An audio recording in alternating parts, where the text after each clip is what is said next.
Hello, Nicole Prigge-Taylor of Coldwell Banker Central in Ellensburg, Washington, serving Kittitas, Yakima County, and Grant County, especially if you bribe me with tacos. I am here to talk to you about the February market report. What's going on in Ellensburg? What's happening with the housing market? So let's take a peek. So home prices. This is like the thing that everybody and their mother wants to talk about, whether you run into each other at the post office, grocery store. I mean, I was dropping off a salad to my best friend's parents the other day, and of course, housing came up because there was a home for sale in their neighborhood, and to quote my friend's dad, highway robbery. I don't think that everything is highway robbery. There's a ton of different factors, so let's go over a couple of them in regards to the city of Ellensburg. So, looking at home prices and looking at everything that we're going to today, I am going to cover city of Ellensburg, residential and manufactured homes. So this means no condos, no land, no commercial property, and when? The month of February in 2022.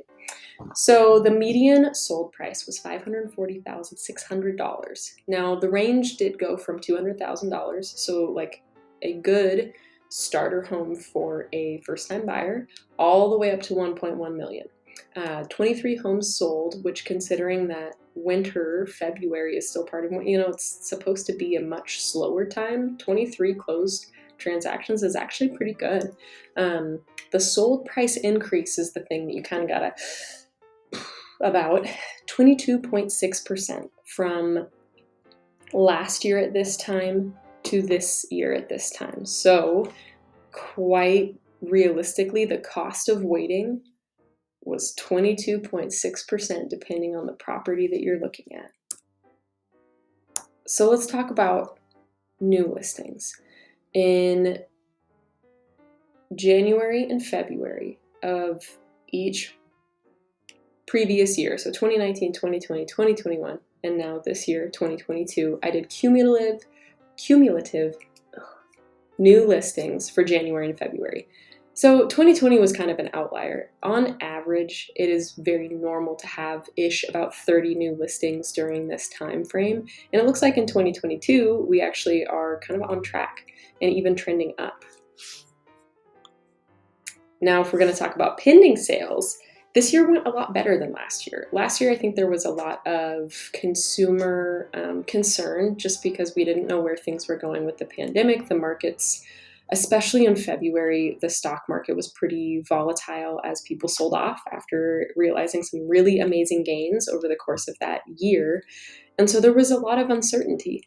Not to say that there isn't societal uncertainty right now, but at least as far as the numbers for this February go, they indicate that the market is strong, especially for it being in the winter. Closed sales. So this one was kind of fascinating to me. Even though there were more monthly closed sales in 2021 in February than there were this year, we are still on track to beat what we were doing last year in 2021. So 56 year-to-date closed sales in Ellensburg for residential and manufactured homes. Okay, now mortgage rates. This is the one that everyone's like, yes, mortgage rates are going up, but I guess I want to bring it down to the ground and maybe make it less scary. I realize that mortgage rates are going up.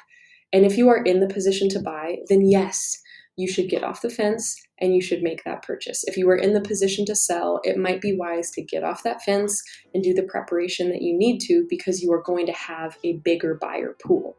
Now, if you are not in a position that buying makes sense right now, being real with yourself, that you don't have the closing costs that you need, that you don't have the money down, that maybe there's some credit things that really should be dealt with, it's possible that waiting, even though you will likely have a higher mortgage rate, that's going to be okay because you will be in a better position to buy and to hold that long term.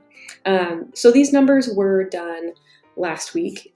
And actually, according to Freddie Mac right now, the 30-year firm is 3.76%. So we had a little bit of a pullback from the previous week. Not super surprising. There was a lot more uncertainty last week. It seems like things on an international level, while they're not great right now, and I won't pretend that they are, they haven't escalated to to the same levels that I think people were predicting they might as far as like the United States is concerned.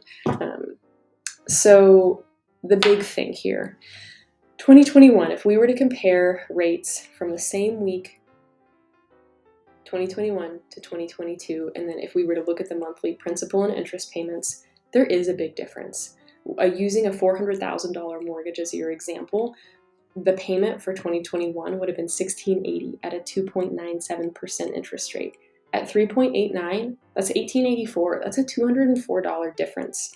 So the cost of waiting is real, especially if you consider the fact that the same home that cost $400,000 a year ago does not cost $400,000 now because it's likely appreciated about 22%. Even if we're being generous and we say 20%, that home is much more expensive. So you're having to shift your expectations about what condition, what square footage, what price point, and what location you are willing to go for, knowing that it's a sliding scale. You can't have it all, but you can have some of it.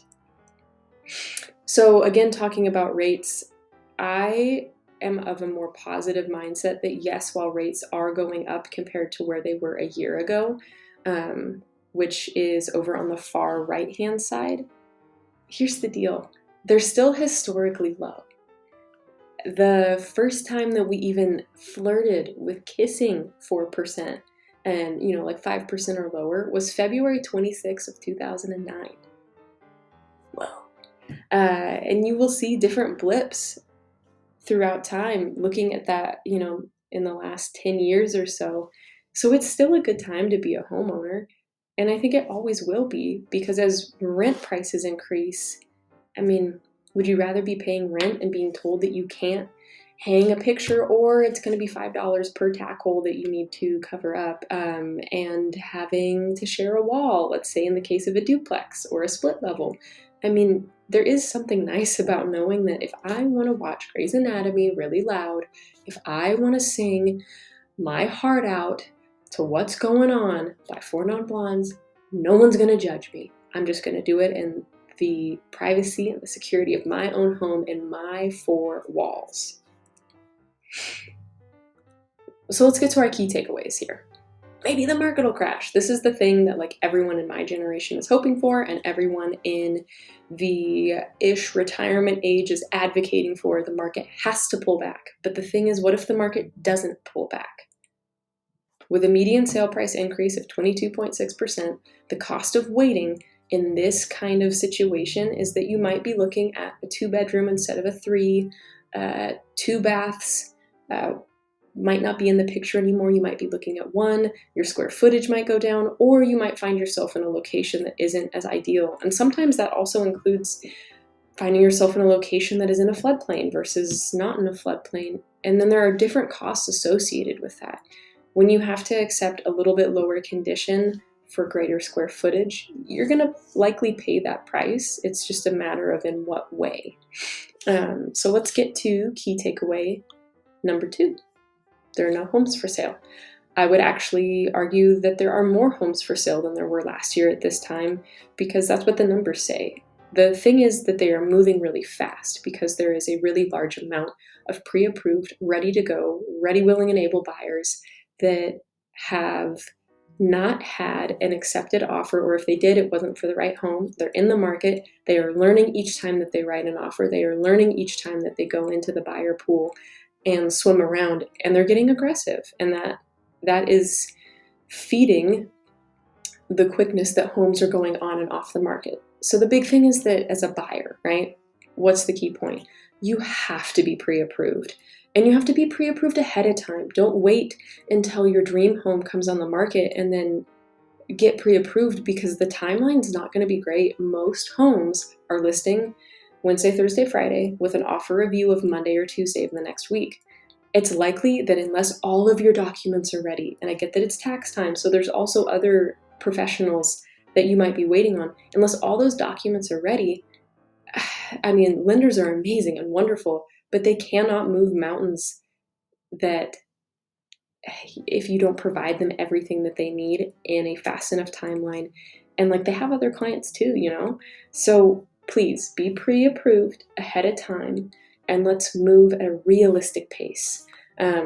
Speaking of realistic, let's have a realistic budget. If you are pre-approved for, let's say, $450,000, but you know that you're not comfortable with payments above $425,000, guess what? We need to look 5 to 10% below that amount so that you have the room to make an aggressive offer and not continually get beat out, because most homes are selling for above list price, and that's just kind of part of the beast right now.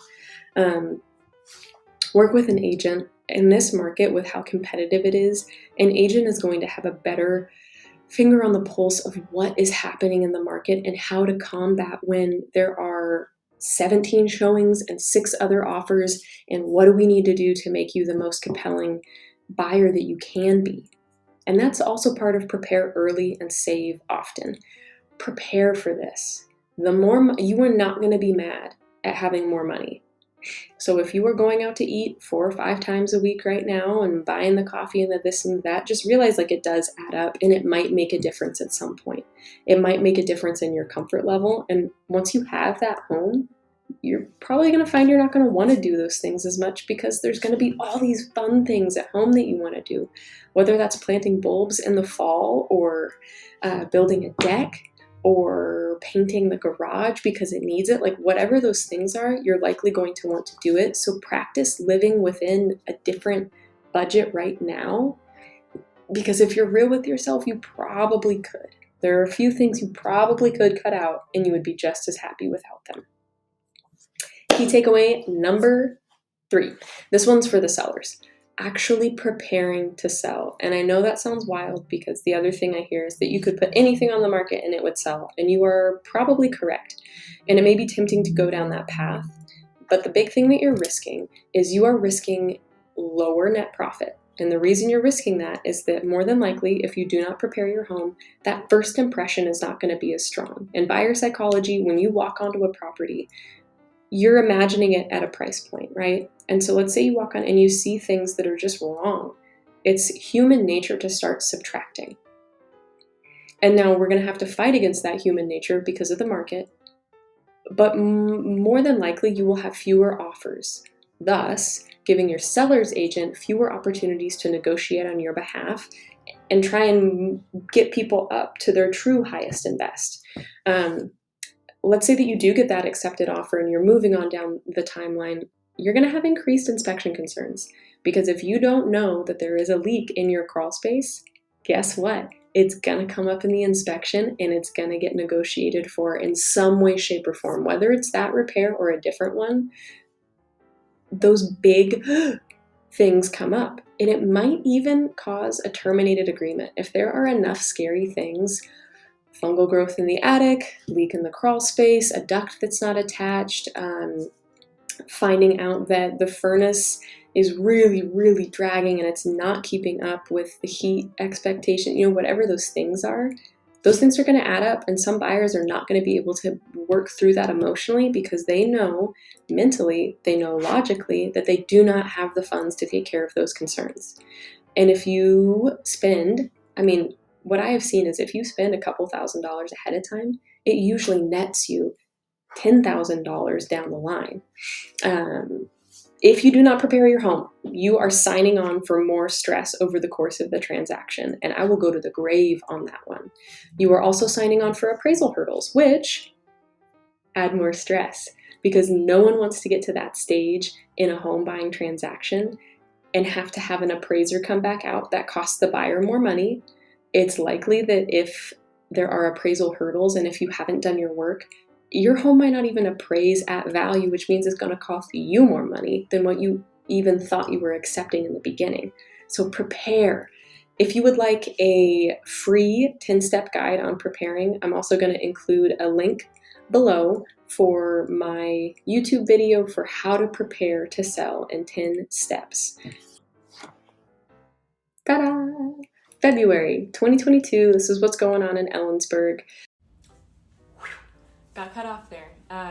Just to wrap up, this is what's going on in Ellensburg as of the winter.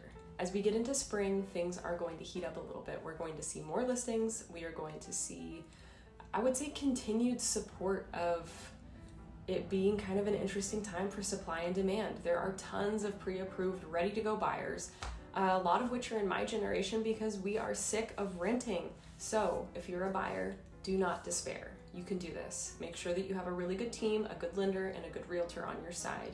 Sellers, do your due diligence and prepare your home. List it at market value. Don't go crazy low, don't go crazy high, go market value, and watch as the offers come in for these wonderful buyers. I hope that everyone has a fabulous rest of their day. And if you have any questions, please do not hesitate. Go ahead and reach out.